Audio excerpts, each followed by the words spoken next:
to the Super Speedway. Welcome to episode 343 of the Super Speedway podcast, recorded Monday, November 4th, 2024. I'm your host, Aric Young, and I am joined, as always, by my co-host, James Cush. James, how you doing? That's a loaded question. Right? How are any of us doing? I don't know. Oh man, I gotta tell you, Aric, I've been actually trying to figure out how we're gonna start this whole episode today, and I'm just like, I don't know. I don't know if I can be optimistic. I was trying. Yeah, but, oh my god, I've been running the scenarios through my head as well as to exactly how to go about this. And I'm kind of with you. I don't know. It's probably not gonna be another one of those super rosy positive podcasts this week. Oh my gosh, man. Yeah, add us to the list of everybody else who's trying to figure out what to say this week. Yeah, But for sure. Man, I'm telling you. Well, I mean, it's just let's dive in, and before we get to that, James, I want to touch on two different things. All right. First of all, Ryan Blaney, another clutch performance, walk-off win, just muscles himself into the playoffs or into the Final Four, second year in a row. Last year it led to a championship. Just excellent car all day, did what he needed to do at the end, and got to avoid all of the controversy and craziness that occurred behind him. Didn't have to be a part of it. Yeah. That's nice when you have to show up and win the race. Right? You get it done. Right? Yes, sir. I mean, just a great day for Ryan Blaney at Martinsville, which it's, like I said, repeat performance from last year. We will see in a week whether he can repeat the rest of the performance from last year. That's right. I guess two more positives. The tire. I thought it was pretty good, wasn't it? I thought the tire was good. It wasn't like Bristol Spring, but it was good. It was, let's just say, away from the controversy, I would argue that this was, I mean, it's a low bar, but this was the best Martinsville next gen race, right? Yeah, it was great. And you had late in the race, it was a great scenario because you had Larson and Byron trying to salvage points and get track position, and the tires just could not hold. Whereas I think a year ago, if that strategy is the exact same, I think Kyle Larson waltzes into the championship. Right. So, the fact that we had tire wear affecting speeds on the racetrack, like you could see Kyle Larson could do nothing with Ryan Blaney when Blaney was coming through the pack. It was toast. And I kind of like the fact too that it wasn't just it wasn't a clear you have good tires, you're just going to smoke everybody, but it was an advantage, Right. So you could still, if you had old tires, you could still race. You still had a chance. It just wasn't as good a one. I kind of like that better than just, whoever put on new tires, they're going to the front, Right. So I thought it was a pretty good mix. How cool were the dirty cars, man? I love seeing them. Yeah, they look like Days of Thunder cars. It was awesome. Yeah, that's exactly what I tweeted out. I said they're getting ready. Well, we'll talk about it in the news, but they're getting ready for something with these dirty race cars. Right. So yeah, it's good stuff. Good stuff. It looked good. I love a race car that looks like it's been through 500 laps at a short track. Yeah, it looked great. It was awesome. Yep. It was like, I don't know. It was probably 3/4 of the way through the race where I'm looking at some of the cars and it's like, is that the shadows hitting them, or are they dirty? And it's like, oh no, those suckers are dirty. Yeah, that rubber was turning into a very fine dust. Yeah, but very visible dust. Yeah, very visible dust. Made the outside pretty slick. Made it hard to make, I don't know, turn 3 on the last lap if you're a certain driver. Right. So yeah. So and the last positive I wanted to mention is throughout the race, and especially when the controversy had occurred and we were trying to figure out what was going to happen, NBC did another masterful, spectacular job on this race. I've been super excited about everything they've done all season long since they took over. It's such a contrast to the Truck Series on Friday night. Oh my God. on Fox. Yeah, the Truck Series. But yeah, just absolutely great job. Good job of making sure everybody was clear on what was going on, making sure people understood the point situation throughout the race, and going through every scenario, including playing the audio from the different teams involved in the controversy at the end. Just great job of analysis and making sure we were right there with the driver when it was announced who actually got the final playoff position. So Yes, sir. Yep. terrific job by NBC. Can we just give them the whole season? I mean, let's just. Yeah, we got 2 more partners coming in next year, so I hope they're just as good as NBC. That's all I got to say. I mean, Junior's involved, so it should help, right? yep. I hope so. Did you see, by the way? Yeah. Did you see the schedule? Like, practice is going to be here, there, and everywhere all season long. Yeah, everybody's making a big deal out of that, but it's really not. I mean, I don't know if it matters. It's not going to be here, there, and everywhere because it's really in the same spot all season long. And nobody watches it anyway. That's right. Yeah, I don't care. So if the people who want to watch it have to tune into an app, then fine. But I honestly, James, you and I do this podcast. I watch practice when I go to the track, and that's it. Yeah, Otherwise, I don't watch practice. Yeah, no. I don't ever tune in. No, give me the data. All I care about from practice is I just want to see the data, and we'll go from there. You know, I miss the days of practice being in the middle of the day on Friday when I'm in the office because I turn it on the TV and have it going, or flip it on my computer. But otherwise, I don't care. Practice on Saturday, I'm not watching it. I'm just not. Yep. So I don't watch qualifying. I just watch the race anymore. So none of the rest of the stuff really matters that much. But Exactly. All right. So there's our positive from the weekend, right? Yeah. Now we got to get into it. Shall we get into the mess? I will apologize beforehand. My nose is all stuffed up. I have some allergy, cold, something or other. So if I sneeze or sniffle or whatever, I apologize to everybody. I probably sound a little stuffed up, and that's because I am. But we're going to power through. All right. Where do you want to start? You want to I guess let's start with the decision that was made, right? Well, I think we got to start with the 20 car and that part of it, and then we'll have to trickle down from there. So Christopher Bell advances into the Final Four, but rides the wall from middle of turn 3, off of turn 4. Not quite Ross Chastain, not quite Hale Mellon, but rides the wall. And NASCAR, 27 minutes later, decides to penalize him and put William Byron into the final playoff spot, knocking Christopher Bell out. Thoughts? Let me start here. Did NASCAR make the right decision? Yes. I agree. First of all, I hate that we have to even to have a decision like this. But right. Good. I mean, NBC, it was good drama. It was a lot of drama. Yep. But when Bell gets to the fence, he throttles up and just rides. Yep. And that is immediately a penalty. It's the rule.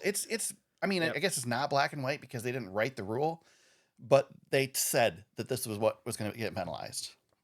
Right. It was clear as day, and there's not that much that's clear as day in NASCAR. But this one was. I don't know what took 27 minutes to make the decision, but I guess at least they got it right. Well, yeah, I think the 27 minutes part's going to go into everything else that falls from this situation. Well, according to Elton Sawyer, it's not. They only were looking at this. I know. I understand that's what he says, but you don't take 27 minutes to make that decision. You wouldn't think so, right? The NFL doesn't take 27 minutes to decide whether a ball was caught or not. I mean, that's basically this call, right? Right. I was watching in real time, and there was a lot of other things. Going on.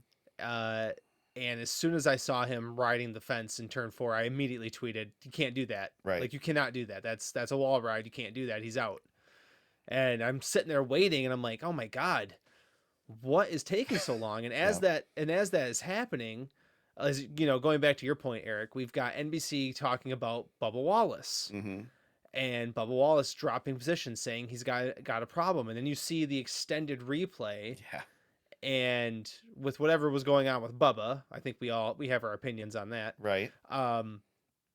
Chris didn't need to do it the way he did it. I think he would have got through. I will argue that is the proof I need to know that Christopher Bell was not in on the plan that was referenced on correct radios. Because if Christopher Bell was in on the plan, he would have known he didn't have to do that to beat Bubba.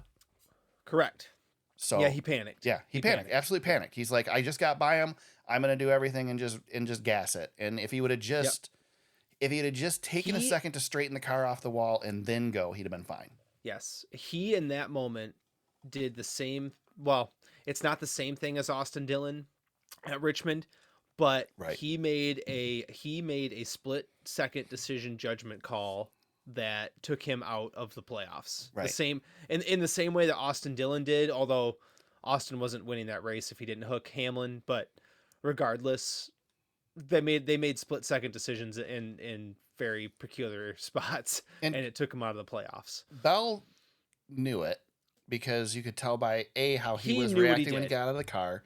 You could tell his reaction when the announcement came, and everybody knew that this was the call Byron NASCAR knew was going too. to make. And you know why everybody knew? You know how I know everybody knew that NASCAR was going to make this call?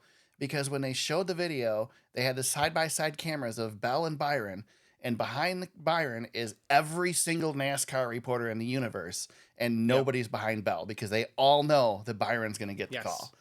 Yeah, we all saw it. I mean, we all saw it, and even I think Bell, even in the moment, and I know Bell tweeted today, pretty tongue-in-cheek tweet that him and Joe Gibbs were only missing a bow tie. That was really good, by the way. Really good tweet. But I appreciated Byron and Bell after the decision was made, where they came together, gave each other a slap on the back, and it's like, hey man, that's it. That's how it went. We're not gonna. I don't, because I don't want these guys to be friends with each other. Just stop it. Yeah, I get that, but this was such a you want it to be done on the racetrack. Yeah. And what happened on the racetrack yesterday was just a complete debacle. And the fact that these two guys among this thing that was kind of lingering in the air, right? We've got this huge race manipulation thing going on. We've got the wall ride. The fact that these two came together, slapped each other on the back, and were like, hey man, you know what? It is what it is. Made the call was made. Let's move on. And I actually appreciated seeing some grace when we were in complete chaos there for a little bit. There was significantly more integrity in what Christopher Bell did here than what Christian Eckes did on Friday. Significantly more integrity. Yeah. And again, we'll get to that. But we'll talk about But Bell did what he had to do, but he didn't hurt anybody but himself in the process. Yes. Yeah. So, and again, he was desperate and made a split second call, and it cost him. And it sucks that probably the most innocent person in this entire thing is the one. I mean, I'd argue Byron's probably pretty innocent too, but the most innocent probably was Bell, and he is the one that's going to not get in the playoffs as a result. Yeah. Yeah. Well, now that being said, before we get, sorry to cut you off. That being said, Christopher Bell was a lock. We said last week there's no way Christopher Bell doesn't make it in because it was in such a good position in the points, and they blew this day. So they bungled the race. That being said, it shouldn't have come down to this call anyway. They should have been in easily. So in the end, did they really get screwed? No, they didn't. They ruined it themselves way before this moment. Yep. They got in a bunch of crap, got pinned a lap down. Yep. And they just could not get their lap back. Yep. And at the end of the day, you've got other teams executing at a high level, and it didn't have to be that way for them. It could have been much easier. Wouldn't have even been a thing. So. You knew everybody was coming at 100%, so you had to. All he had to do was go 90. He only had to go 90%, if that. Yeah. Maybe 75% he could have gotten through, but the crew pushed it, and that was the end of it. So, yeah, I mean, he only scored 20 points on the day, and he barely got stage points in stage 2, and that's the thing. Like, he was good enough to not have to deal with it that way. He did basically the opposite of what Denny Hamlin did all day, which Denny Hamlin stormed through the field on a race car that was unbelievably repaired by his team after a practice situation. Incredible that it was the same car he wrecked. Exactly, yeah. And so you have Denny Hamlin in attack mode, and you have Christopher Bell just out there trying to survive, and that's what gets you in trouble. We saw this a year ago with Byron. Byron was not good at Martinsville 1 year ago, and it was a slog to get through that. To get through that race, and Bell was doing a lot of the same stuff, on Sunday as well. Yeah, for sure. Speaking of Denny Hamlin, go watch the JGR TikTok account. I'm assuming it's on Instagram and stuff too. They have a breakdown of what went into fixing that car from the practice crash to actually run it in the race. And it's pretty cool. Nice short video, but it's pretty neat to see what all they had to do.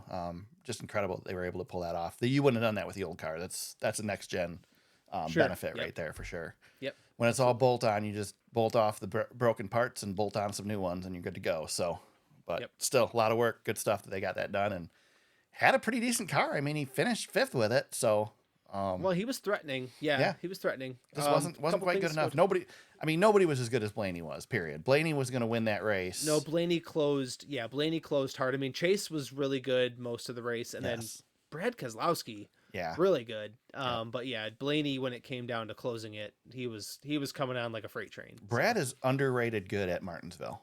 Yeah, he's had some bad runs with his new team, but that was a really strong. That was like old Brad. Strong run. So yeah, really good to see. Hopefully, it means good things for next year with him getting the win this year. They're working on stuff. I think they're still on the upswing over there, especially on the 6 team. So yep, absolutely. So then that was the least egregious of the controversy, and we already got the outcome of that. That penalty has been assessed. NASCAR will not allow him to appeal it because it happened during the race. So that's set. Bella's out in theory. I guess things could still change, but I don't think they will change in Bell's favor. If it goes in anybody's favor, it's not going to be in Bell's favor. Bell's not going to get in by decisions later in the week. So somebody might come out, but Bell won't go in. So Bell's out. Yeah. I don't think anything changes as far as the Final Four, but we'll see. No, I think everybody who's things are going to change. There's going to be penalties. There's going to be penalties, and we'll talk about them. So first, let's talk about. You want to talk about Bubba?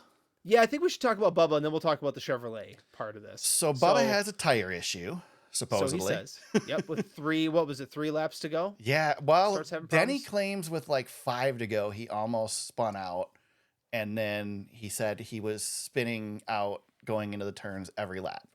But it's Denny, and he owns the team, so of course he's going to say that. He also, Denny, he threw Mike Ford under the bus, and Mike Ford, I don't think agrees with what Denny said. So here's the thing with Denny Hamlin's podcast. Denny Hamlin is really good at presenting an unbiased, very down the middle point of view without actually doing that. He gives the impression that he's being unbiased, but everything he says on that podcast has an ulterior motive. Yeah. Yes, it does. And it always benefits Denny. The ulterior motive is always benefiting Denny Hamlin. Yes, it is. Because he was very adamant that the situation with Bubba Wallace is very different from the situation with the Chevrolets, despite the fact that it's almost identical. But anyway, so Bubba has a problem. Yes. But he stays on the track limping around. Yep. And his last couple Which, by the way, before he had the problem, he was informed by his very famous spotter, Freddie Kraft, as to how many points or how far back Bell was and how many points Bell needed and all that stuff. So he was pretty well briefed on the situation that had nothing to do with him. He was getting debriefed on the track, and all of a sudden he had 3-second lower lap times. Yeah. All of a sudden. Yeah. And dropped like a rock going into turn 3 on the last lap. So what do you think, Aric? Do you think there was actually a problem? No. Okay. And we're going to find out because NASCAR tore the car down after the race. Yeah, we're going to find out what happened there. And that was a comment that Denny Hamlin made on his podcast is they tore down an 18th place car, which they never do. Well, no crap, Denny, because they're pretty sure he cheated. or manipulated the race. I guess not cheated, but manipulated the race. Yeah. Yep. So NASCAR likely knows at this point whether there was anything wrong with the car, and if there was nothing wrong with the car, I think Bubba's that team's going to get a penalty. We'll see what it is. What was it? 50 points for Cole Custer. Cole Custer got nailed for trying to help Chase Briscoe at the Roval a couple years back. Yeah, and he got 50 points. Crew chief suspended, I believe, and maybe one other person suspended. I want to say. Yeah, I can't remember, but I know it was a 50-point penalty. I think there might have been money too. I can't remember if there was money or not. I think maybe. I think in this scenario, the spotter probably needs to go. and the crew chief Probably. and the 50-point penalty. Well, Would be my. I'll give you my assessment here in a minute. Okay. So there's that situation. And then the one that caught my eye as it was happening was the Yes, it was. Yeah. 3 Chevrolet car blockade, 2 especially, but there was a third involved, that followed behind William Byron for the last 10 laps of the race. Yeah. That kept Brad Yeah. Keselowski from getting by him. And ironically enough, if Byron would have lost one more spot, he would have been out. And then Had the wall ride not happened. Right. Had the wall ride not happened. Then the audio came out afterwards from Austin Dillon's team, basically saying, you know, does the one team know the plan, and more instructions on, you know, where that 24 is in points. There was information related to Chastain on his radio about where the 24 was in points, but that radio wasn't as egregious as Austin Dillon's.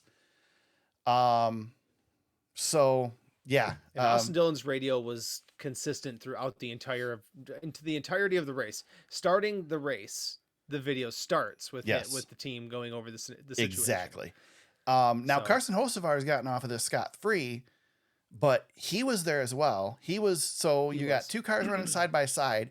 You got Brad Keselowski on the inside behind them, and you got Carson Hocevar on the outside of Brad Keselowski. Brad was, I Yes. mean, short of running somebody behind Brad so he couldn't possibly back out of it, there was nothing. I mean, Brad was completely surrounded by Chevrolets. I don't know if Hocevar was just trying to get by and he was stuck behind the blockade too, or if he was part of it. He just drives a Chevrolet, so you assume probably part of it. But it seems like he's not on the radar as much as everybody else is.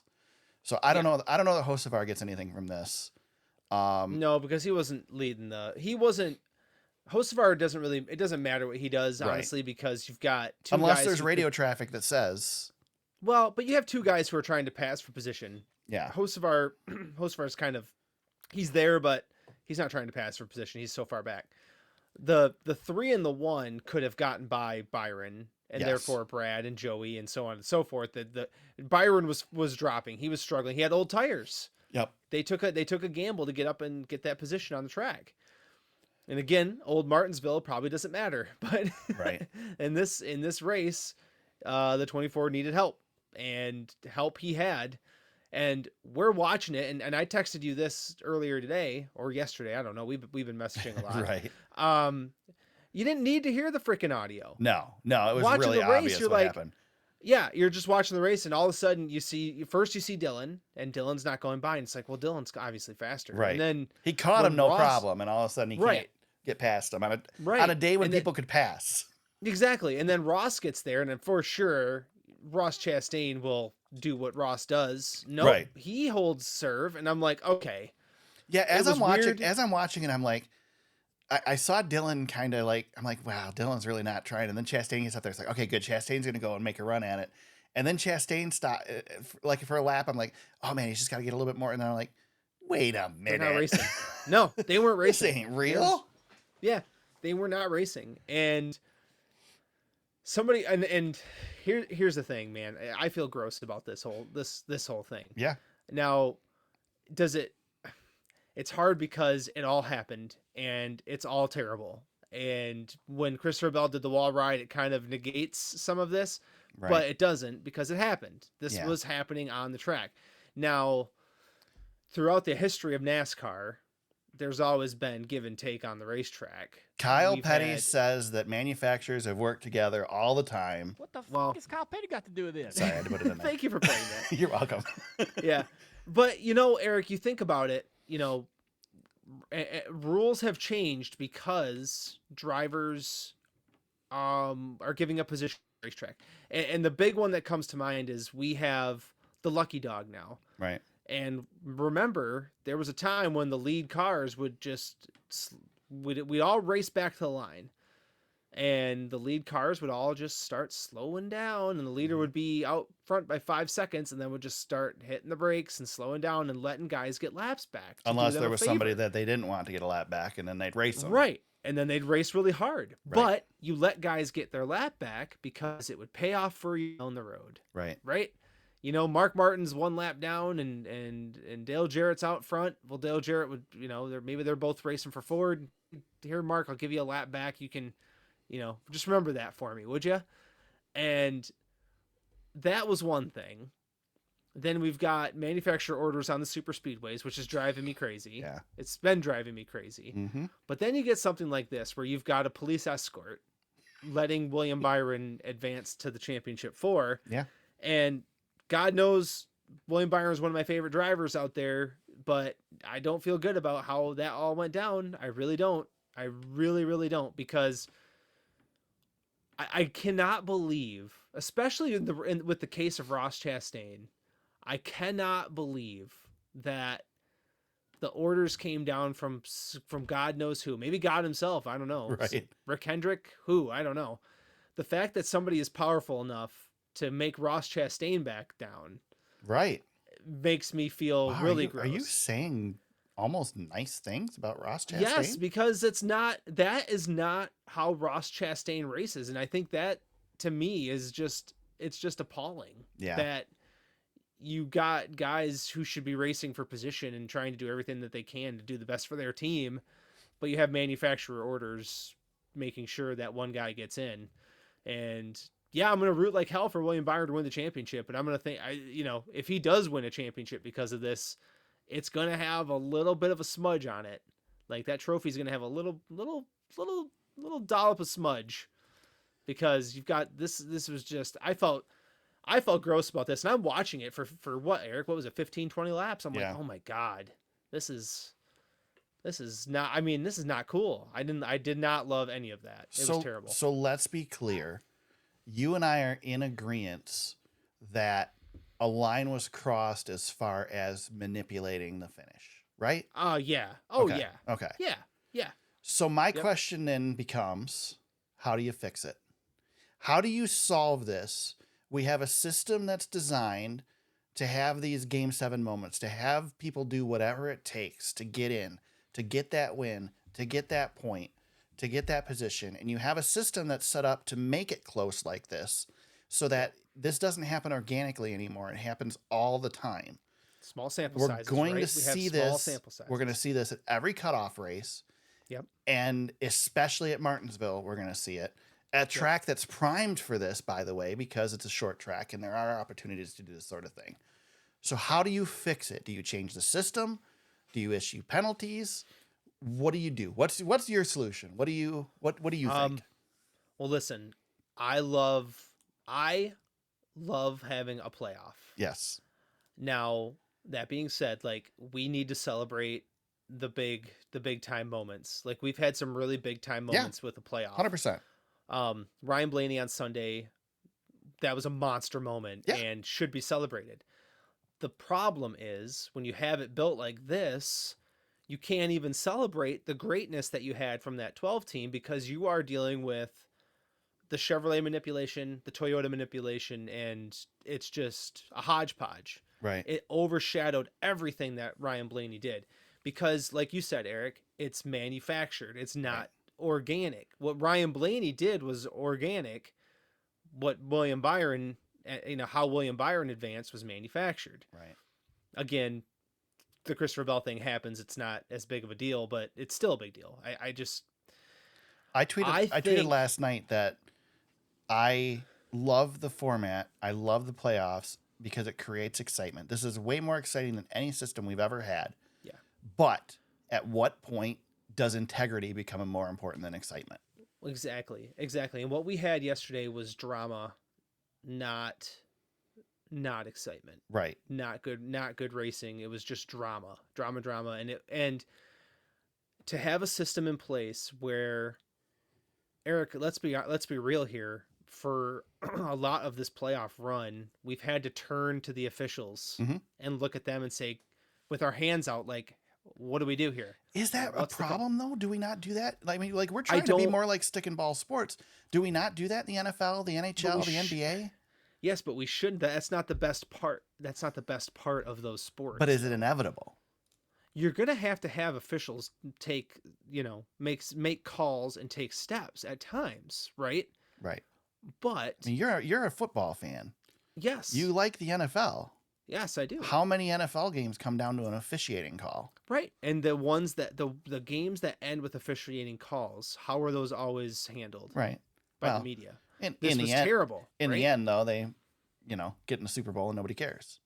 Right. But that's the thing. Like Tom Brady driving down the field in the fourth quarter, yeah, he might get an official call here or there. But when the touchdown is scored, as long as an official doesn't step in, that's the moment when he goes and he beats the Atlanta Falcons, right? And that comeback, that's Right. an organic moment. When you have a system like this where you can have organic moments, but on the other hand, it is so heavily weighed to the other side where you're dealing with penalties, you're dealing with unknowns because you're sitting there for half an hour thinking, oh my God, who's in the playoff? Because Right. we have to wait for the official. That is not NASCAR racing. That is going to the booth and making a decision. So fix That's it. not being done on track. What do we got to do? Well, I thought about this, Aric, and I wanted to pitch this back to you. Yeah. I like that we have big moments. I like that we have, games have moments. And I think we've fixed a lot of things about the sport, but we have a lot of things that are broken right now. Yeah. Um, 100%. Aric, I messaged, we've talked about this, but I've talked to you about, can this season come to an end? I can't imagine it getting like another bad thing happen. I'm ready for this season to be done. I mean, we can't keep having bad things happen. But the one thing that I thought is we cannot continue to try to manufacture these moments in racing. I think if we have a playoff, maybe we need to revert it back a little bit and go back to the system that we had at the very beginning in 2004. And now that system's not perfect by any means, but if you just do a re-rack 10 race to the championship, I think you're going to get a little bit more into the driver's hands versus what we're seeing now. Was that not essentially the system we had in 2013? I know it was a modified version of it, but Correct. in 2013 at Richmond, we had a very similar system, and we had race manipulation, and we ended up with 13 cars in the playoffs. Exactly. Yes. And like I said, you can't have, especially in motorsports, so many things can happen, and we have all these cars on the track at one time. I don't necessarily agree with the season-long format, although a season-long championship would eliminate a lot of this crap. Right. However, boy, would it be boring. That's the problem. You wouldn't care about the championship anymore. That's the problem. Unless you were one of the 2 teams, or maybe 3 teams if you're lucky, that were still in the running with 10 races to go. Anybody else doesn't care about the championship then. Well, in F1, they're trying really hard to make people care about this year's championship because it's a little bit closer than it's been, but Max Verstappen's winning this thing. It's not even a thing. So I do like the idea of re-racking the field at some point. Maybe, I don't know, maybe it's a 5 race playoff at the end of the year instead of, 10. I don't know what that is, but we've got to... You're a Kyle Larson fan. How do you feel about the guy who won 6 races this year not being in the Final Four? Well, he didn't win when he was supposed to. Okay. You got to win, you know what I mean? He had the chance. Yeah. He had chances to win. I mean, he blew it at Homestead. He lost the championship at Homestead. Yep. Because he could have had it, and he blew it. We said one of the reasons that NASCAR did this, NASCAR fans were screaming that they wanted wins to mean more. James, 3 of the 4 drivers that made it to the Final Four made it because of a win. Correct. They didn't make it on points. They made it because of a win. If they'd had to go by points, they wouldn't have made it. And by the way, Aric, 2 of those wins were absolutely epic. Yeah. So is that not what we want? I mean, that's what we wanted, right? We've got what we wanted. The problem is the manipulation. So here's my thought on it. I have one more fix. Yeah, go ahead. I'll let you go first because I got one more thing that I'm going to fix everything. So do you want to get yours in before I fix everything? everything? No, go ahead. Okay. Let's see it because I want to see if you and I are on the same page with one more thing I've been thinking about. So you go first. Here's my argument. 2013 was the last time. Obviously, we saw Cole Custer do this, but it really, in Cole Custer's situation, ended up not mattering to begin with. It wouldn't have changed the outcome, and it was egregious, but not like this. So 2013 is the last time we saw this happen. It was bad. And what happened? What happened in 2013? NASCAR threw the book at Michael Waltrip Racing. Michael Waltrip Racing lost a sponsor, and they lost essentially their entire team. Dude, they exited. They were NASCAR done. NASCAR put them out of business by penalizing them. And guess what, James? How many years ago was that? Just over a decade. Yeah, a decade. It took a decade before somebody tried something similar again. But I'm not saying that NASCAR needs to put these guys out of business, but NASCAR needs to come down on these guys. I shared with you earlier today Ricky Craven's comments on this, and I think Ricky Craven is spot on. You can't fine these guys.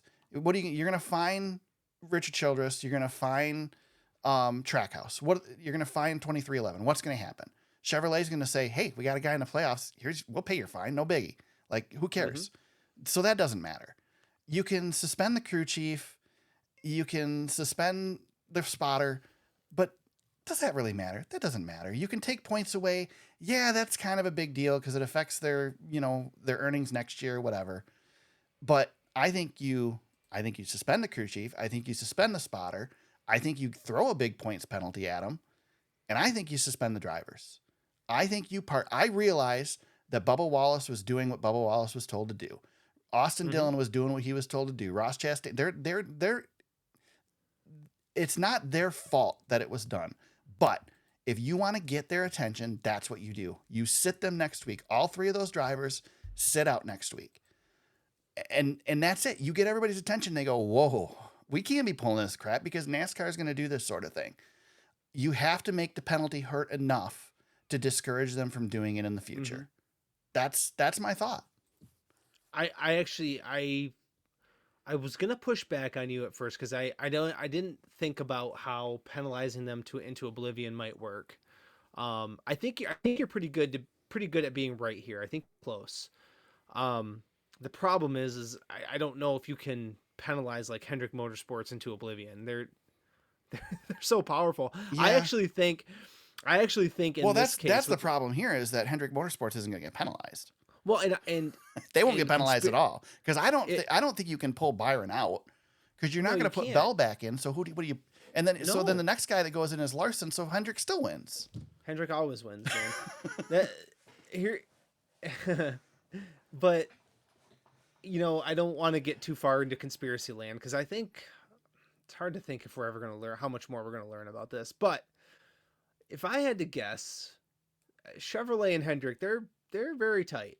Oh yeah. These orders came down from high above, and you know what I mean. It's like there was a meeting somewhere. Oh yeah, I'm sure. Leadership, like sure. Everybody's involved, man. Spire, all the Chevy teams, Richard Childress Racing.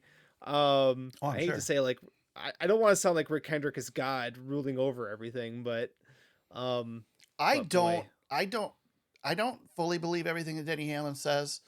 Well, I certainly don't believe everything that Denny Hamlin says, but Denny Hamlin talked about, I don't know if you listened to his show today, but he essentially said that Toyota doesn't have these meetings. He has 2311 has an agreement. 2311 has an agreement with Joe Gibbs Racing that they share stuff, but it's not Toyota giving tier 1, tier 2 support, whatever. Chevrolet does that. And if you really look at it, like Toyota first did the whole super speedway meeting stuff and whatever, but Chevrolet and Ford took it further. And I don't know. I kind of almost buy into the Chevrolet thing. Wasn't Toyota the manufacturer that was griping and complaining that they didn't have enough cars on the track to be effective? Yeah, that's. I mean, come on. That's like Jack Roush back in the day complaining about Ford's not having enough power. So, I don't know. The only other thing I have to say about this whole thing, James, is and this came from this. Ricky Craven said this too. Austin Dillon doesn't deserve to be in a Cup car. I'm sorry. Somebody else said that too. Somebody else I saw said that. Like, I am sorry, man.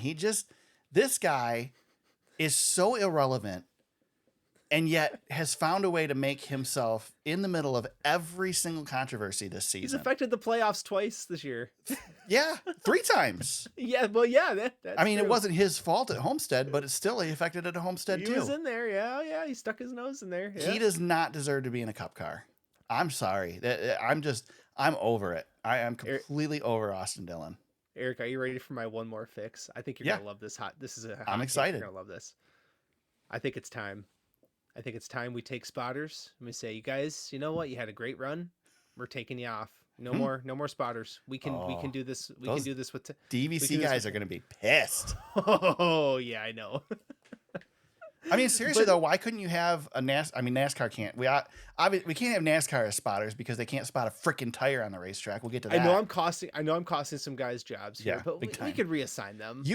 What have you had 4 NASCAR spotters on the roof that their job was to tell the field when there's an accident or when there's trouble, and that's it. Let them run from their mirrors and everything otherwise, and they got the big freaking video camera on the back. I'm with you. I like this. You know what I'm saying? Like, and Teardown touched on this just a little bit. Joey Logano wouldn't be able to drive because his spotter drives for him essentially. I like this. I really do like this. I think it's time to get them out of there because they're up there with their they've got their devices. They know where drivers are on points. Well, Jordan that Bianchi touched on this a little bit. Take away their damn devices. That's another thing you could do. But the hard part is they're in communications with a million different people all at one time. So that's the hard part. That's it. Who was it? DBC mentioned today that Brett mentioned today that they used to have radio communication that NASCAR wasn't privy to. And then when Richmond happened, NASCAR stopped that. They wouldn't allow it anymore. And so they don't have that anymore, he says. But they all got freaking instant messaging and stuff. They text each other back and forth. Oh, yeah. So they still have communications NASCAR can't see. I know. Oh, yeah. They're up there. Dude, they're running a gamut up there. Oh, yeah. You should see the cases they haul up to the roof. I think spotters are eating too good. I think maybe we need to knock them down a peg. Man, I'm going to tag Brett Griffin and Freddie Kraft in this. After the episode, you're going to say James fires spotters. They're going to come after you. I mean, I don't have enough sway to make any of that happen. I don't know, man. Well, Jeff said that maybe the spotters shouldn't be allowed to give points positions for other drivers. Jeff and Jordan. Jeff and Jordan covered that part of it. But even before I heard their conversation this morning, one of the things I was thinking last night was just get them the hell out of here. Yeah. Get the spotters out of here. I'm done with this. Let the drivers drive. We need spotters for safety so we don't have incidents like what happened to Eric Martin in the ARCA series, but you do that with officials. Yeah, you can have officials stationed around the racetrack. Yeah. Hell, have NASCAR hire some of these guys to work just for NASCAR and put them around the track. There you go. They're already experienced spotters, just work for NASCAR. Keep an eye out for safety. Maybe then they could spot an Aaron tire coming to the green flag. Yeah. Or a car buried in the tire barriers. Exactly. Yeah. Maybe just have TV spot the race because obviously they're better at it than NASCAR. And according to lawsuits, NASCAR's got plenty of money. Right. So yeah. Hire as many of these guys as you need. Yeah, plenty of money. Dude, we already have cameras running out the back of these cars. Why couldn't we put a camera for the left and the right side of the car too? And these drivers can see. Yeah. I mean, sprint cars race without mirrors or anything. Hell yeah, they do. And you don't see them. That's why you like this, because you're a Kyle Larson fan, and you know Kyle Larson will excel. Larson would be fine either way. Can you imagine racing cup cars without spotters, though? I don't. I mean, I think it'd be worth a try. Yeah, they wouldn't have to worry about killing the bees at Homestead.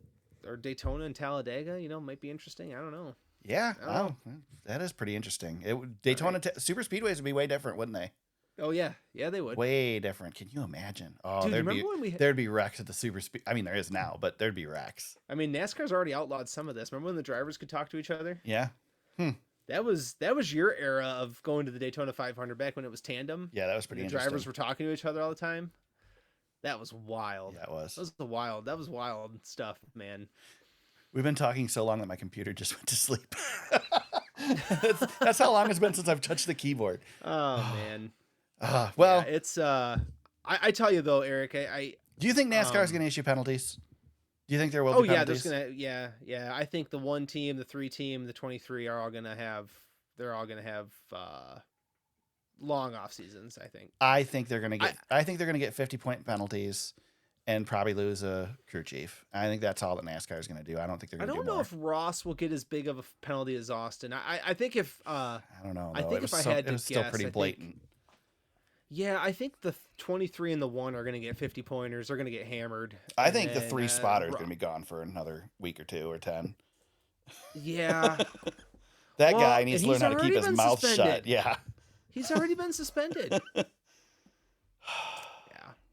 I know. It's man. The hard part is like this was a good race. Yeah. I mean, it was a good race. It was a and I terrific was race. really It'd be so enjoying much it. fun to talk about how great of a race it was and how great Well, of a run that Blaney made. And here's the problem I had as well on Sunday. Just let's see if we can't make this a little bit humorous because it's too dark. all right. I'm sitting there and I have to 2-screen it right now for reasons that remain because of the Detroit Lions being awesome. I have to figure out how I can watch both and also annoy my family as much as possible. And my wife's trying to talk to me, and this whole shenanigans is going down. And I just looked at her and said, "Listen, shit's going down. I gotta pay attention to my phone for just a minute." I said, I can't talk to you right now, and I can't deal with the kids. That's Something funny. historic is going on right now. I have to watch the race. So I watched it delayed because we were out of town. So I didn't start watching the race until the race was Well, over. of course I did the thing, but I try not to like give anything away, but I feel No, like you were every time fine. I do the thing. You were Okay. fine. All you did was make me a little more excited for the end because I knew something was going to happen that you wanted to talk about. Yeah. But so I watched when the race finished. I could have skipped ahead. I could have went right to Twitter and seen what the results were. But I sat through the 27 minutes. I watched it as if it was all I skipped were commercials, just to experience because I wanted the full experience of how long this decision took and all the conversations that went around it. So I lived it for real, even though it was delayed. And I was completely, I knew nothing other than the fact that you messaged me and said, "Hey, did you watch the race?" That was it. That's all I knew.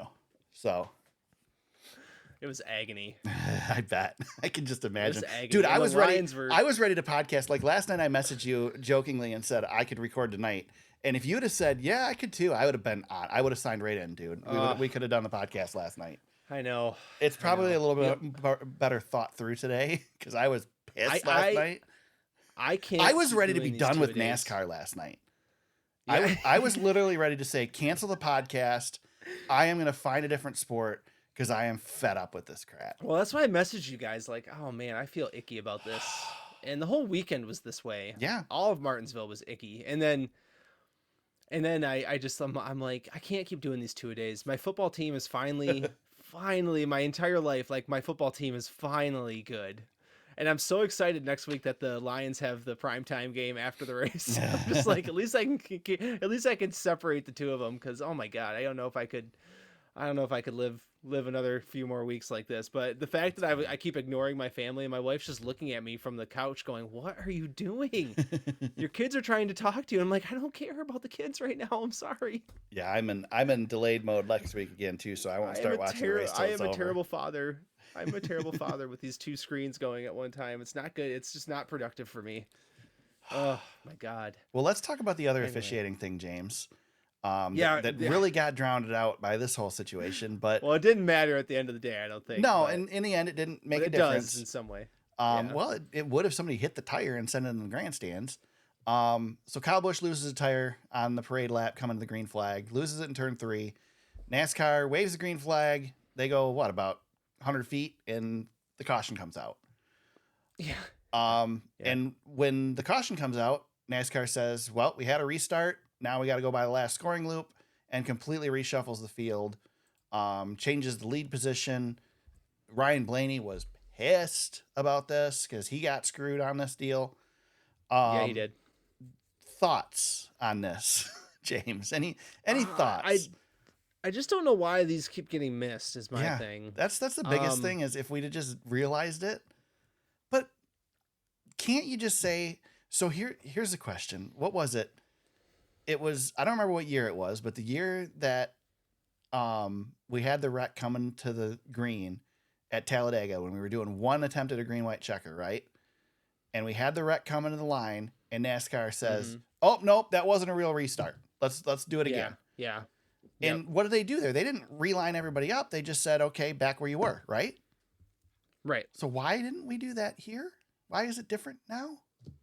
I don't know why.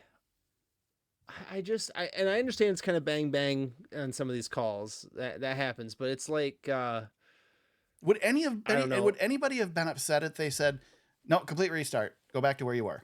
Yeah, the championship's kind of hanging in the balance. Like, and this was a missed call by the officials. So I don't think the drivers should have to, or the teams. I don't think the team should have to suffer a penalty. I guess it's not really a penalty, but you know what I mean. The driver, you shouldn't be rewarding or penalizing drivers because of a missed call. So I'm not like that clear wheel on comes off. I'm not clear on what you're saying. Then are you saying that they should have reset, or they? Yeah, that's what I'm saying. If NASCAR, if the officiating crew misses a call like that, right? That's the teams should not suffer for that. They should re-rack the field instead of doing what they did. It's not any different than back in the day when we had 5 lug nuts and NASCAR would call a car back to pit road and say, nope, you don't have all 5 lug nuts on there. They'd come in and say, look, there's 5 lug nuts on there, and NASCAR would go, okay, wave the caution, give them a spot back, right? Yes. No different. Because that screwed everybody. Yes, exactly. So exactly. Yeah, you shouldn't be able to take advantage of certain situations like that, and yeah, NASCAR should just re-rack them. That's the easiest fix. Obviously, the easiest fix is to just not miss the rolling tire on the racetrack. It's a half-mile racetrack, James. Yeah, they should be able to spot a tire on a half-mile racetrack. Yeah, rolling up against the fence. Right. Yeah. So I don't know. I don't know how that stuff keeps happening. I don't know if we're too dependent on cameras or what, but we need to get some more bodies on the racetrack watching the racetrack. It's all there is to it. We keep missing this stuff. Somebody's going to get hurt because of it. Right. Period. Yep. Yeah, taking the green with that tire rolling around is not good. That's dangerous. Real dangerous. Yeah. TV spotted it. Yep. Man. All right. Good thing that's not the biggest controversy we had Sunday. Anything else with the race? Anybody want to single out before we're going to talk about Final Four drivers? I didn't tell you this in advance, but you should have looked at the notes. We are going to make our championship picks for all 3 series. We'll make them. I'm ready. Okay, good. Good. Yeah, no, I think. I mean, obviously, we probably should move on, but no, I think as far as the race is concerned, it's hard because all the guys we talked about, they were out the ones up front. I mean, Chase Elliott had a brilliant day. Gave it one good shot, but all the guys that needed to win had good day. I mean, even Hamlin was able to recover from the practice incident to be in the running for it. That was kind of the beauty of the setup going into this race, though. Yeah. Everybody on the outside looking in had won at Martinsville before. So, like, you've got Chase and Larson and Byron. Like, they're all fighting to try to make it. And then you got Blaney, who needed to win, and there he is. And the 2 guys that didn't need to do anything sucked. Yeah, yeah. I mean, can we, Martin Truex Jr., he's just waiting for this to be done. And Poor dude. And then Tyler Reddick, man, they just didn't even show up. No. That was bad. That was a bad day for the 45, but it didn't matter. He's fine. Very, very, very rough. Yeah, I was listening to a lot of this race on MRN, and they were trying to spin it. God bless MRN. They were trying to spin it like, oh, Tyler Reddick, this is not the day you want to have. And they're trying to make a story out of it. And I'm like, they don't care. Right. They're already on to next week. They don't care. They don't. It's fine. They'll be fine. It isn't going to hurt them in Phoenix. Yeah, Mike Bagley was like, what did he say? He's like, obviously, just because you're locked in doesn't mean there's not that pressure to win that grandfather clock. And I'm like, I think he'll be fine. Right. Yeah. They all think the 45's worried about that this week. He's focused on a different trophy. That's right. 13th victory in 341 Cup Series races for Ryan Blaney. 3rd victory, 17th top 10 finish of the year. Josh Berry, highest finishing rookie, 16th position. And we don't care about who leads the points because it's the Final Four. So the Final Four, heading into Phoenix, Joey Logano, Tyler Reddick, Ryan Blaney, and William Byron. The way this all fell out, James, you get the championship pick for the Cup Series. I get the championship pick. So who's your pick for the championship? Who's going to get it done this weekend at Phoenix? I mean, it is hard to say that one of these Penske guys aren't going to get it done. This is a pretty good lineup, though. Like, you could see any one of them doing it, right? Right. Yeah, I think, for me, I think it's between 2 drivers. Okay. I think it's Ryan Blaney, and I think it's actually William Byron. Interesting. William Byron's been extremely good in this playoff run, and he's just one little finish shy of actually getting it done. But I'm gonna go against my heart, I'm going to root for Byron, but I'm going to pick Blaney to win. I Okay. think Blaney's going to show up and he's going to kick some butt. And he's done it before. He hasn't won this race, but he got the job done last year. And I think we have our first back-to-back champion. I completely agree with you and probably would have picked Blaney. But because you picked Blaney, I'm going to pick somebody different. I'm going to stick with my go-to at the start of the playoffs, and I'm going to say Tyler Reddick gets it done this weekend. All right. So Tyler Reddick. I do think that probably a really good shot that we get our first repeat winner in this format. Blaney, I would have probably called for Logano in this until Blaney won and got in, because now Blaney has all the benefits that Logano had leading into this race, plus the momentum. So, well, and you think about Gateway. Yeah. And he was a lap short from winning that race on fuel or whatever. Great at Phoenix. Yeah, and then he goes to Iowa and he kicks ass that day and wins. I mean, just dominates. So I mean, really, if you were to look at these four guys, who's the best at Phoenix? I would argue Ryan Blaney is. It's Ryan Blaney. It's Ryan Blaney. So even without the pressure of the championship. Right. But I think that being said, I look at some of the results and I see a guy nipping on his heels everywhere we go, and that's William Byron. Yeah, that's true. But William Byron's been brilliant in the playoffs. Like, he's had a really strong run, and that's regardless, race manipulation aside, William Byron's consistency. Everybody else was winning. William Byron's consistency is what kept him in the hunt, and he's able to advance. Like, air quotes, he's advancing. William Byron didn't do anything wrong. He's fine. But I have a hard time talking about it. I know. That's the part that sucks for me. I hate this. But William Byron just hasn't been able to win the race that he needs. So, but I don't know, man. Aric, what do you think about? So we know Penske, like, they have all their resources going into this race, right? Yeah. Penske's going in hard, but now William Byron's got Hendrick. He doesn't even have a teammate to battle against him. Well, Byron has all of Hendrick and essentially all of Chevrolet. Reddick has all of Reddick has all of Toyota. He's got JGR and 2311 for him. Physically, Byron's got physically and emotionally all of Hendrick, or all of Chevrolet. Honestly, in theory, you would say that the two with the least advantage would be Blaney and Logano, because they've got to split resources. But then again, Logano's been preparing for this race for 2 weeks already. I know. So Blaney's gonna get all that. Logano's Mr. Clutch. So if anybody's gonna do it, it'll be Logano. So I don't know, man. Yeah, I look at Tyler Reddick. Go ahead. I know. I'm just looking at Tyler Reddick, and he hasn't shown it here. That's the problem, and this is his first go round. So Blaney and Logano have been through this before, right? And William Byron lost last year. So there's three guys who have done this. Yes, they've done this dance. Reddick did it, and I know he didn't do it here, but he did it in the Xfinity series. That's valuable, though. That is valuable. Yeah. That is valuable. And he's got a good race car, and he's got a good race team. Yeah. And Michael Jordan said today, I'm looking forward to winning the championship on Sunday. Yeah, and as I said, the NASCAR story writes itself that 2311 has to win the championship this year. Yeah, it seems like it. And Denny Hamlin finally gets his cup. Right. As an owner. Right. I'm cheering for two drivers on Sunday. I am cheering for Tyler Reddick and William Byron, only because I am a big fan of new champions. So I want Byron to get it. Yeah, I do want Byron to get it done. And I think both these guys will get a championship eventually. So yeah, I think in 10 years or so we'll forget some of how Byron got here if he can win this championship. But in the meantime, it does kind of sting. But I think it would be amazing for him to get one. I would also have no problem with Ryan Blaney getting in the multiple championship field. I don't want Logano to win it just because I don't want him to pass Kyle Busch and be a three-time champion. So that's, I mean, and again, I like all four of these guys. I like these guys. I like these guys personally. I've met all of them and they're good. So I wanted if Joey wins this championship, people are gonna riot. Oh yeah, if Joey wins, Joey winning this thing could probably be the worst possible thing for the playoff format. That Denny Hamlin says Mike Ford thinks are bots complaining about.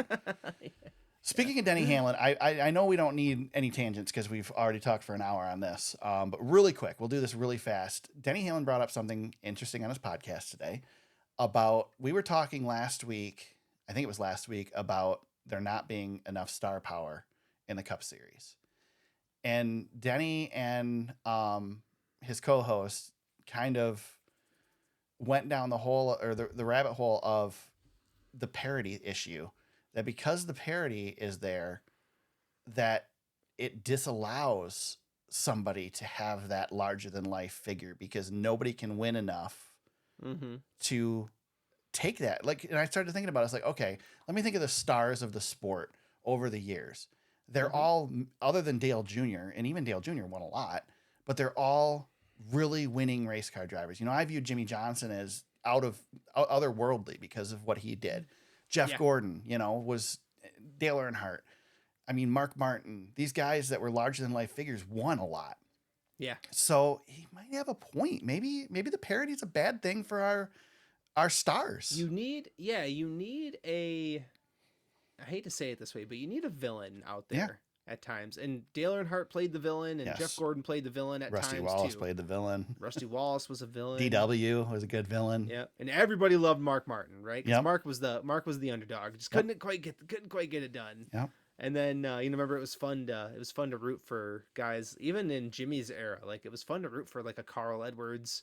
Yeah. And even when Brad went up against him, you know, it was fun to root for Brad. You know, because Brad was like this young spunky kid who was coming out of nowhere.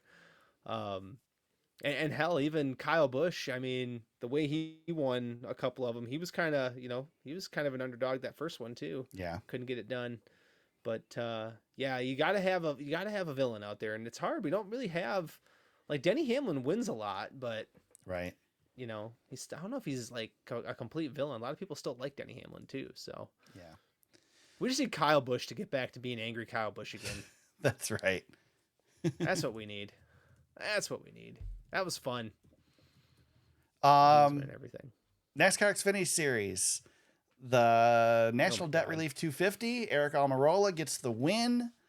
But the story of the race: Cole Custer, Chandler Smith, have a run in. Oh my God. Chandler throws probably the most embarrassing punch I've ever seen in my life. That wasn't a punch. That was a slap. That was a It slap. was so bad, man. It was embarrassing. Well, it was the embarrassing. problem is he scurried away. You gotta step into it and not scurry away. Right. I had no problem with the throw. I have no problem with him throwing the punch. Just don't scurry away. Yeah. That's all. So my thought on this, James, first of all, I don't know. I mean, I don't blame Custer for doing what he did, but I thought actually he was fine. Yeah. the thing is why? He almost knocked himself out of the playoffs by doing it. Yeah, it wasn't very smart. It was I really I stupid. know. And this is a guy that's going to the Cup Series next year again. Well, yeah, again, yeah. Like, Um, that was my biggest Yeah. issue with it is why get yourself, this guy you're racing with, that you're tangling with, doesn't have a job next year. Why are you wasting I your know. time with him? I don't know. He was past I him, don't so know. just start on the inside and go. Don't start behind him on the outside and try to Chandler wreck him. needed to win the race. Yeah. Like, he wasn't winning the race. I don't know. I don't know. If you were scrawny little Chandler Smith, would you have tried to start anything physical with the guy who was just on WWE the week before?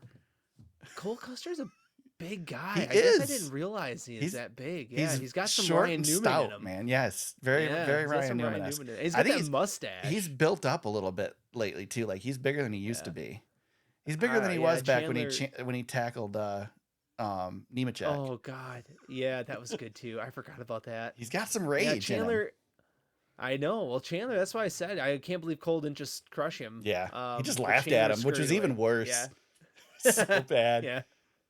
I know. I don't have a problem with how Cole raced him because he didn't do anything egregious. I don't think. No, Um, we'll talk about egregious in a minute. But yeah, you said but I agree with you. He didn't need to do it that no, way. it just was a waste of nobody time. nobody was racing Almirola, and now Cole's going to have to deal with the 81 on, Saturday when he's trying to win a championship here. So Yeah. Yeah, I mean, the guy who's I not don't know. racing anywhere next year, he doesn't care if he gets suspended, right? right, he's got nothing to.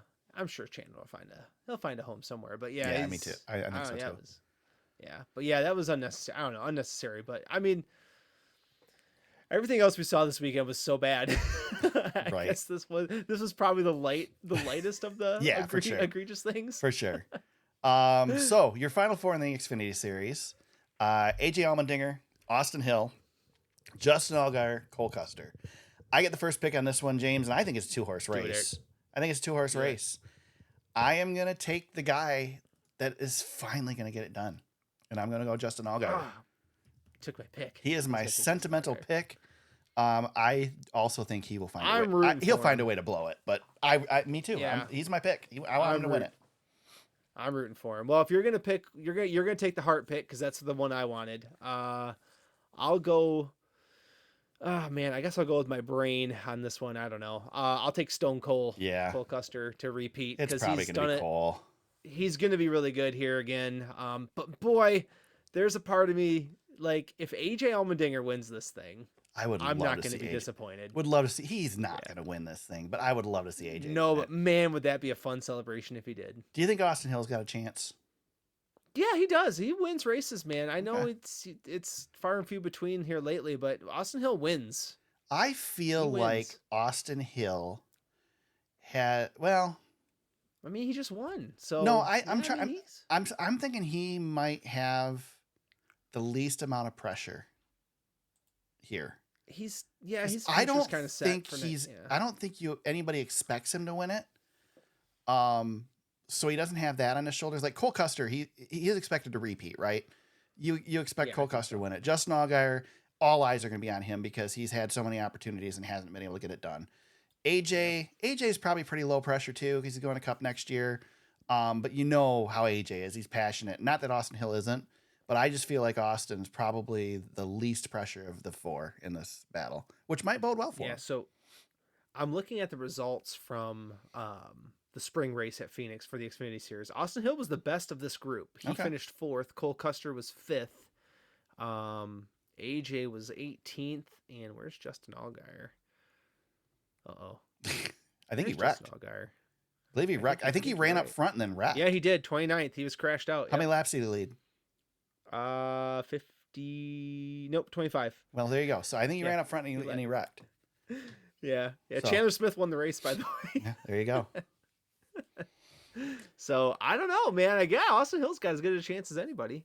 Cole Custer led a whole bunch of laps. Yeah. In the spring, he's good. I mean, he's just good here. That's the hard part. Yeah, I think Cole's gonna win. I think you got the winning pick for both these two. Yeah, I was gonna take out Justin though because that's what I would want to see happen. Yeah. So.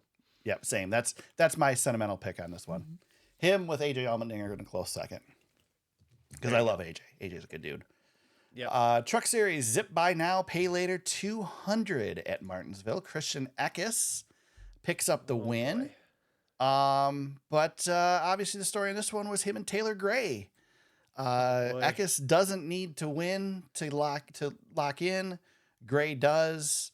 Gray raced him super clean. And Eckes just drove through him going to the turn. Oh. He didn't wreck him, but he eliminated him from having a chance. What are your thoughts on what Eckes did? Did he go too far? Yeah. Oh, yeah. I think so. Same. That was bad. It was brutal. That was so bad. And, we should have known when we saw this happen on Friday. And I think the image of Gray walking down pit road with his entourage is going to last for. Yeah, somebody compared it to a Morgan Wallen walkout video, which I thought I thought that was pretty clever. But yeah, I don't know what Christian was doing there. Man, I wish Gray would have taken a swing. He'd have gotten his ass beat in victory lane. There's no way, but he got the shove in, I guess. But yeah, all the crew members are there. There's no way he comes out of that unscathed if he gives him a punch. But and if you're Christian Eckes, again. Like, you just made an enemy. Yeah. And you're trying to win a championship. That doesn't seem smart to me. I don't know. I mean, I was at Indy when Eckes ran Corey Hyman into the wall. So. Well, that's the thing with Eckes. Like, he's the best driver in the series, and he races like an idiot. He doesn't need to. He reminds, I don't want to say he reminds me of Carson Hocevar, but Carson had issues. Yeah. Carson had some issues. He's faster than Carson was, though. That's the thing. He's a fast version of Carson Hocevar. He doesn't need to do it. Yeah, I know. And I don't know why he's out there making enemies, but that was so bad. I mean, that was terrible. Yeah, absolutely. Just drove him right out of the. That was almost as bad as Fox's coverage of the race. That's Which, by hard the way, part. You I'm going can't to call watch out. No, you know what? I'm going to save it. I'm going to save it. I will save it. Just save it. You've got time. Yep. No, You've got time. I just came up with my black flag, so I'm good. But I get first pick, right? Yes, you get first pick. So Grant Enfinger, Ty Majeski, Corey Heim, Christian Eckes. James, make the only pick that makes sense. I'm taking Corey Heim. Really? Yeah, I'm gonna take Corey Heim. Ooh, Why not? I mean, I like the pick, but I don't think it's right. You're You're taking going to Christian actually Eckes? give me the guy I want, huh? Yeah, I'm going Eckes. Yeah, go ahead. Eckes Yeah. has dominated the season. He's a Corey shoo-in. Heim ain't got no enemies. Corey Heim ain't got no enemies going into. Yeah, going but into Taylor this Gray can't championship. do anything to him here. There's no way he Taylor Gray can. can do anything. He can make his life a living. You know what? Yeah, but he's not. Do you know how good Corey Heim has been this year? He's gonna get it done. Yeah, but you know how good Christian Eckes has been this year? Well, I know Christian Eckes is good. I know, but Corey Heim leads the series and wins too. So I don't know. The only thing I will say is Eckes has not been good at putting races back to back, so he's got to do That two in a is row. a fact, Jack. Yeah, because we looked at that. Boy, that's been going on. We've been looking at that all year. Yep. We talked about this, but I remember this from like the first third of the season. I'm like, Yep. why can't he put races back to back? I will say that Ty Majeski on short tracks is going to be a threat, and Grant Enfinger is such an underdog, even though he shouldn't be. So this really could go to any of these four. I think the only one that's clear cut this weekend is the Xfinity series, and it's down to two. Otherwise, I think that the other two races are completely up in the air. I think part of this for me too is Corey Heim could have got this done last year and it got away from him, and Ben Rhodes ended up winning the championship. Corey Heim was the best driver in the series last year, and he's up here again. We've seen what Corey Heim can do. I think he's gonna get it done. That's all. Yeah. I'm just gonna go with my gut. I'm gonna go with my gut there. I like it. All right. Well, there you go. That's our preview of the championship for Phoenix. We'll talk a little bit about the race here. I'm just glad we didn't spend more time talking about all the other issues from the other series, because I mean the whole weekend was just a Yeah, it was a cluster. It was a cluster weekend. Definitely. But it's okay. Not much of the news because we're recording on Monday. Of course, we didn't mention at the beginning, but we're recording on Monday because tomorrow's election day, and I'll be busy with my day job. But we don't know if there's going to be a Wednesday. yeah, right. Got to get it in while the world is at least the U.S. still exists. But few things in the news. James, there's a little rumor floating around that Days of Thunder might have a sequel coming. Tom Cruise is shopping a sequel. We heard a little rumbling about this earlier this year, and it kind of faded away. And all of a sudden, somebody got their hands on some news, and Tom Cruise is working it. So let's go. I've tweeted out to parents will help with the script. There you go. I am in, you guys. You just let me know. I will work for free on this. Yeah. I promise you that. If it's Hollywood. Hollywood can't make a good movie right now. They will ruin it, James.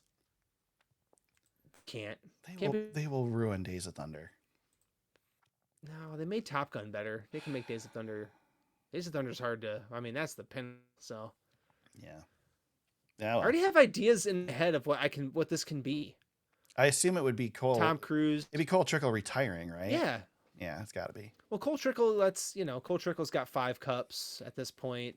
5 cups. Huh? Young hotshot drivers coming in to, he's kind of mentoring, but maybe we need Cole Trickle to get behind the wheel one more time. There you go. One more season, Cole. One more Daytona 500. Maybe Cole Trickle has become a team owner and decides to sell his team and go drag racing to chase a woman. Oh, well. And then talk bad about NASCAR.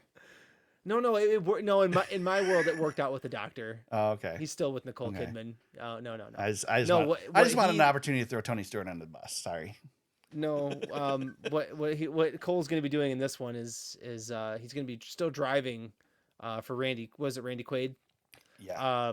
He's still driving for Randy Quaid, but Randy Quaid, he's getting older and doesn't really have anyone to pass the race team down to. So Cole starts looking a lot like Randy Quaid, and has long hair and still hangs around the 40s. What would be the 46 car, the 51 car quite a bit. Even though he's not driving anymore. but looks similar to Jeff Gordon. Yeah, Perhaps. I knew where you were going. Yeah. He was based off of Tim Richmond in the first movie, so he switches over to Jeff in the second one, huh? Yeah, there you go. What's another driver that Cole Trickle could be based off of, let's say you're Gordon's the pick, right? I mean, Gordon's the one. If you're gonna identify somebody who the fans will semi-recognize, it's got to be Gordon, right? Because we don't have anybody else. Right. You can't do Junior. He doesn't have enough similarities to Dale Jr. No, but you got to be careful here because I would tell Paramount this one too. Don't make the up and coming hot shot driver. Don't make them an iRacer. That's just not gonna. Yeah, but they will. They can't be William Byron. Yeah. The hot shot young driver's got to be like Ryan Blaney type. He's got to be like a Ryan Blaney type. That's who you got to go get. It can't be a Chase Elliott. No, but we need a feud like we need a Ross Chastain in there. Yeah. We need an Austin Dillon in there. Right. Oh, if Austin Dillon was better. Right. If he deserved to be in the Cup Series. What if we had an owner like Richard Childress in there who was I'm going to go to I don't want to go. We're too close to the election. I don't want to go down that road. This is like when you wrote the April Fool's story about Standish Speedway. You're getting way too excited. Oh yeah, the loop-de-loop in the back. Yeah. Speaking of Chase Elliott, I'm going to jump to that. Chase Elliott was asked if he had been convinced this season to participate in the Netflix show, and his answer was what was it? Was it no? And that was it. No. Yeah. No.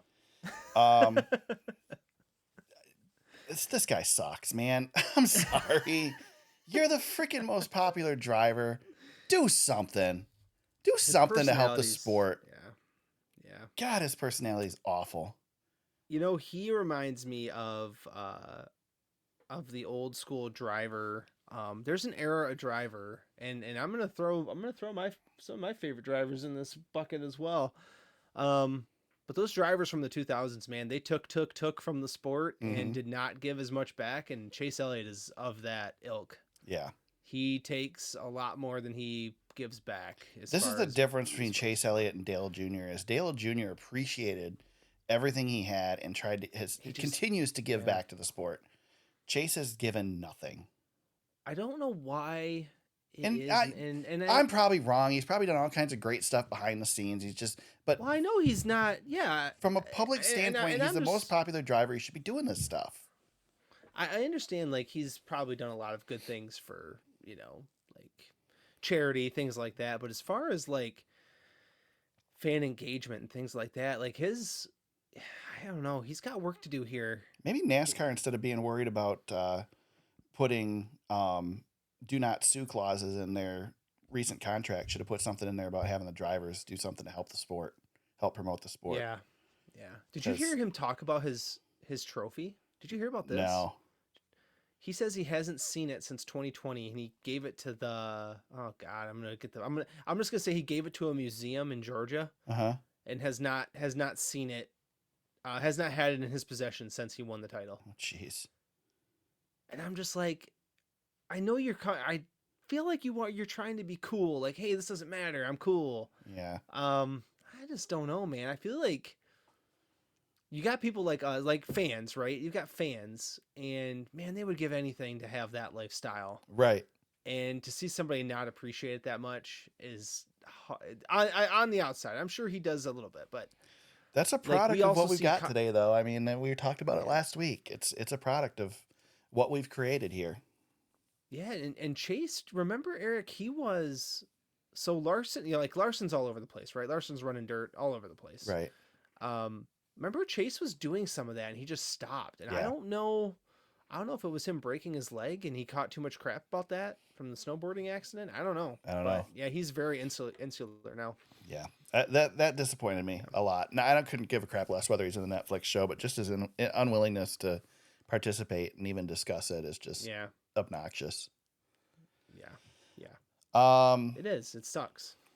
NASCAR and 2311 Front Row Motorsports were in court today on the injunction, essentially there to determine whether 2311 and Front Row want NASCAR want to have the clause removed that they can't sue NASCAR if they sign the charter agreement, because they want to sign the charter agreement for next season because they want the charters, and they have each have an additional charter they want to purchase. That it doesn't make much sense in purchasing if you're not part of the agreement, but they have to have that clause removed.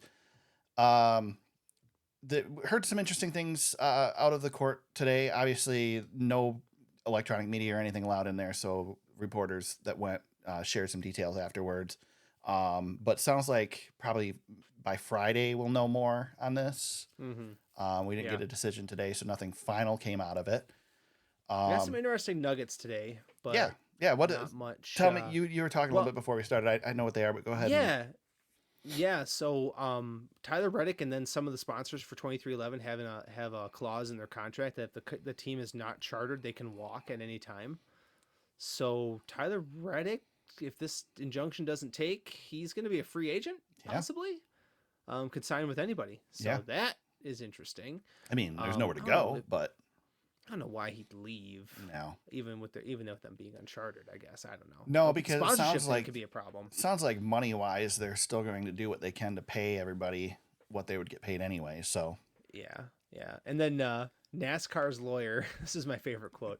NASCAR's lawyer said that nearly half of the TV money is going to the teams. Nearly half. There's a key word in there. Nearly half. Right. So. Interesting. A couple of interesting nuggets there. But yeah, you're right. We're going to find out more. But all the NASCAR media members were down there. Jordan was there. Interesting. I don't know. Interesting. Jeff Gluck talked about it a little bit today on DBC. And there are some interesting aspects to this because this really could determine where this goes and how lengthy this is going to be. Because if NASCAR loses on this, then it might entice them to want to settle. Because, I mean, essentially the judges making a decision based on the merits of the case. So it's going to give you an idea of which direction. I mean, obviously if they go in front of a jury or something, things could change, but it can give you an idea of the direction that this is going to go. So depending on what the decision here is, it could seriously affect what the teams or NASCAR do going forward. I would be curious to see if the stipulation is removed from the contract. Does it remove it just from 2311 and Front Row's contract, or does it remove it from the entire contract, in which case can other NASCAR teams jump in on a lawsuit? Again, I don't think they will, because why would you? I don't know. But do they have the opportunity then to? So, I don't know. It's interesting. It's going to be interesting to see, yeah. There you go. I don't know. Nothing else to discuss there unless you got anything real quick. We can. I saw High Limit Racing drop their schedule a little bit ago. Oh, did they? Nice.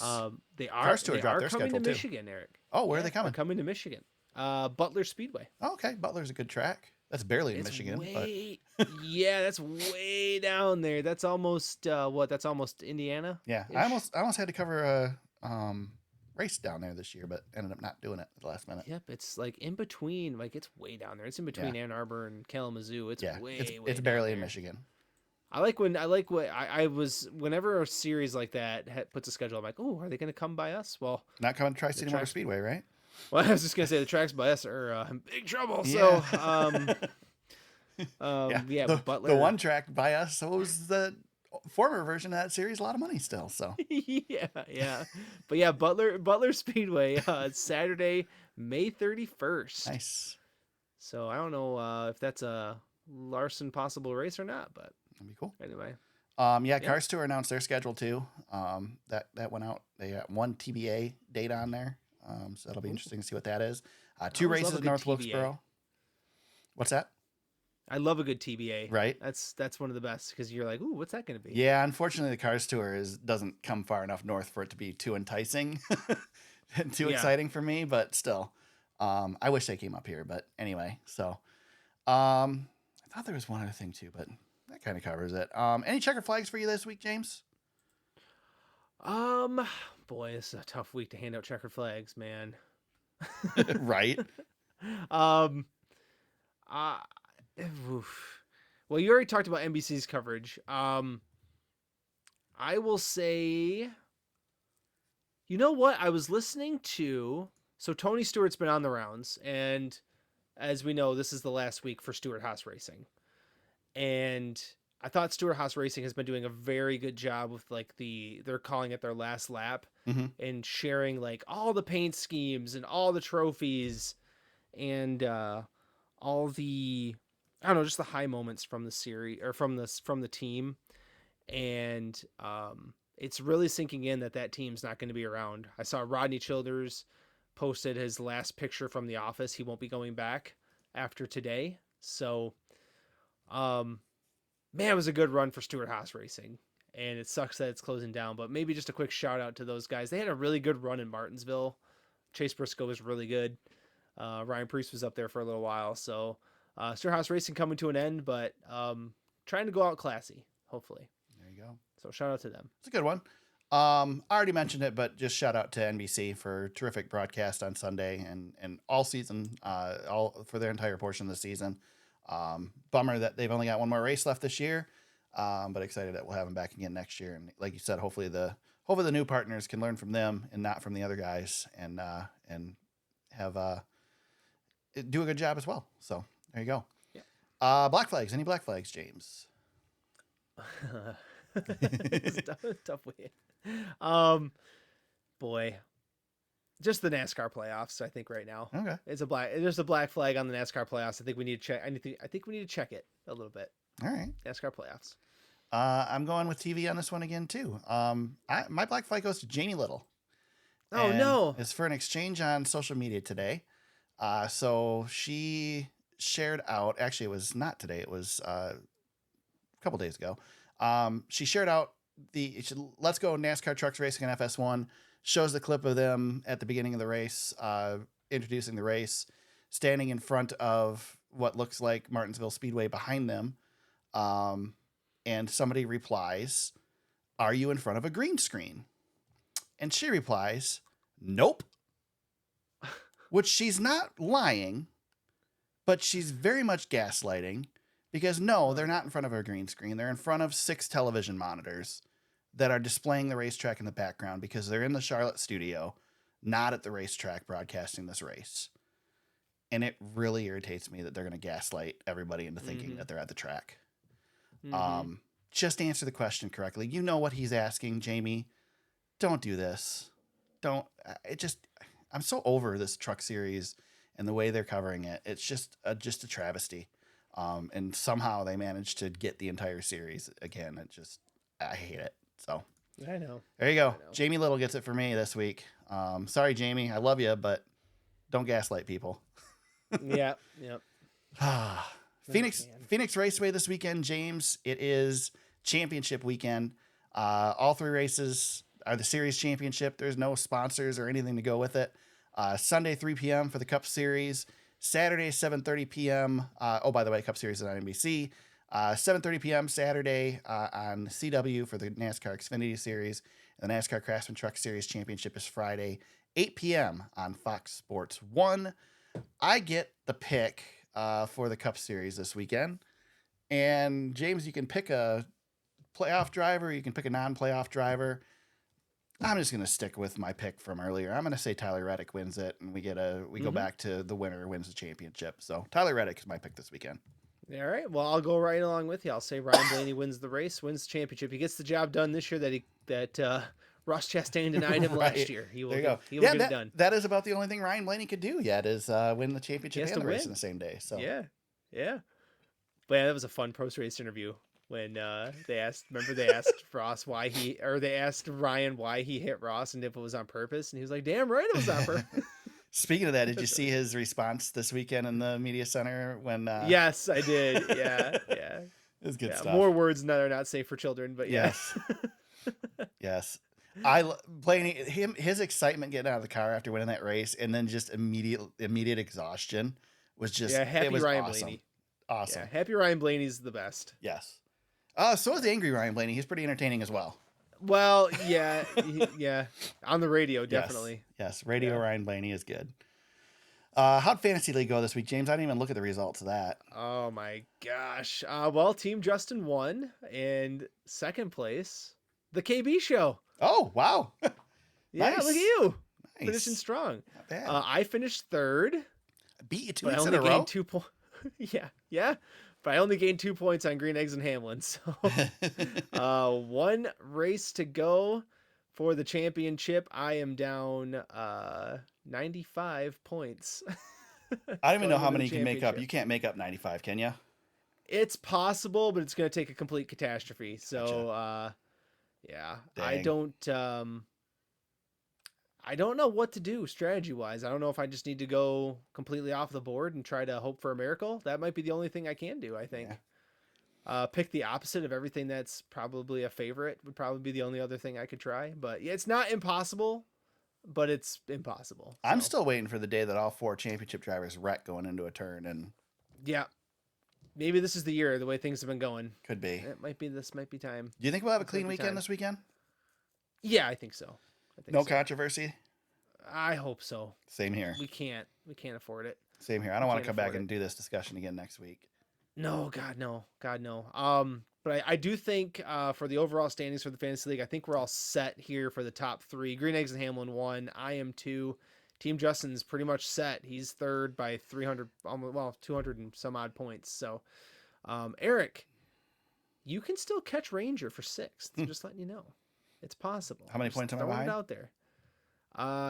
He's at 6,091. You're at 6,064. So less than 30. Interesting. So if you really try this week, I'm going to swing for the fences this week. Go swing for the fences. I'll be watching Barrett, delayed again, though. I can't, so I won't be able to use my bench. So I think Byron Speedway is probably locked into 5th, and Smoking Grill Racing is pretty much locked into 4th. So, it's just I'll say it's a 2-man show for the championship, but Green Eggs and Hamlin, it's going to take a Denny Hamlin effort for Green Eggs and Hamlin to lose the championship here. So there you go. There you go. One more news item before we go, even though we've stretched this on long enough. I wanted to ask you, what do you think of the changes at Bowman Gray? She's looking good. Man, taking those guardrails out though, people are losing their minds. Yeah.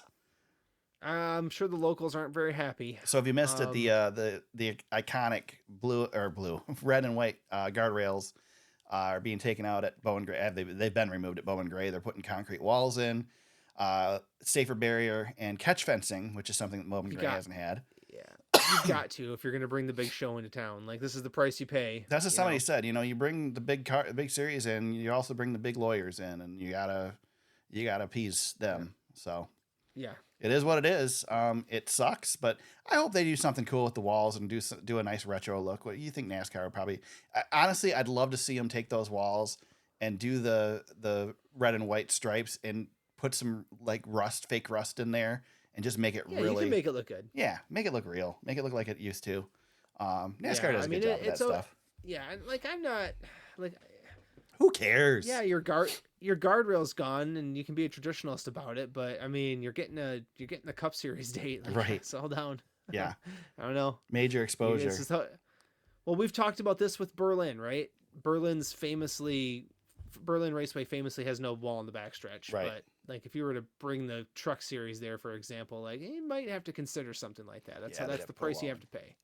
So I will say that I'll throw one more at NASCAR this week. I watched a news report from out there talking about the upgrades at the track on YouTube, and they said the race is nearing sold out, and I'm like, oh, there's still tickets available? Let me go check and see how much they are.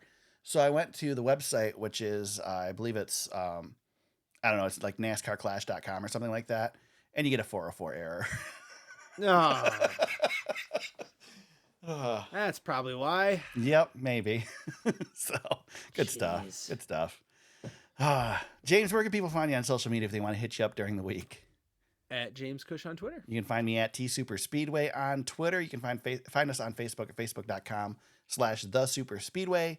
Our website is thesuperspeedway.com. The podcast is on Apple Podcasts, Spotify, YouTube, Amazon Music, Audible, iHeartRadio. Wherever you found us today, subscribe for new episodes each and every week. We are finally down to the championship weekend. Off to Phoenix this weekend. The Cup Series, the Xfinity Series, the Truck Series will all crown their 2024 champions. We'll be back here next week to break it all down and probably complain about some more officiating calls. Until then, everybody, let's go racing.